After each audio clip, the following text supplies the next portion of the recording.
A little bit about myself. I'm originally from Chicago, Illinois. Moved here with my 3 children back in 2012. Honestly, what brought me to Rockford was we needed a change. I would say I needed a change more than anything. I felt like that I did not have that type of spiritual support that I needed. I felt like the life that I was living was not amounting up to what it should have been. I felt like a lot of choices that I was making was going to either hinder me or keep me in a stuck place. And, it was just one of those days where I just kind of cried out to God, honestly, and said, God, I need a change. Not too long after that, we found City First. Funny story is when we first came, we ended up getting lost.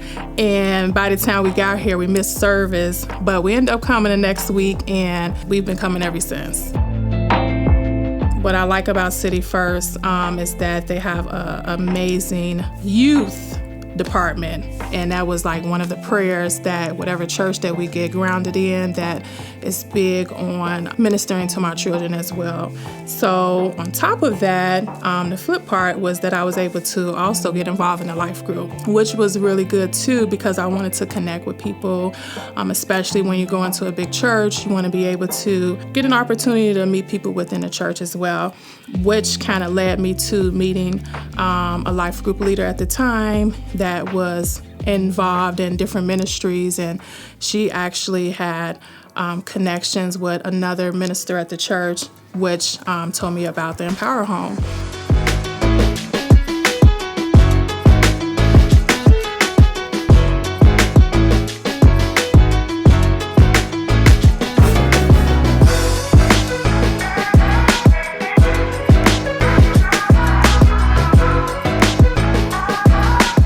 There was a voice where I do know that God was telling me that, you can do this, to take a step and take your family from what you've been raised with and what you've been so used to, and then just start over somewhere else. I'm glad I did it because, right now today I can say that, through this experience of, joining a church, getting an opportunity to be involved, see my children flourish in different ways that they probably wouldn't have. Here I am now, looking for a home, to purchase.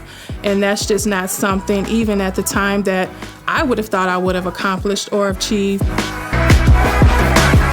God knows what He's doing. He knew why we needed to be planted here. I would think that as a single mother without a father in a home, that we would struggle, that we would not have the things that we need, that we wouldn't have the guidance, we wouldn't have the leadership. And God has been that replacement for us. He's been that shield. He's been a protector. He's been a provider. He's been all of that. At the end of the day, no matter if you're single, married, or whatever, He is the ultimate source. Even though something may seem difficult or even risky, you just never know what's on the other side of that.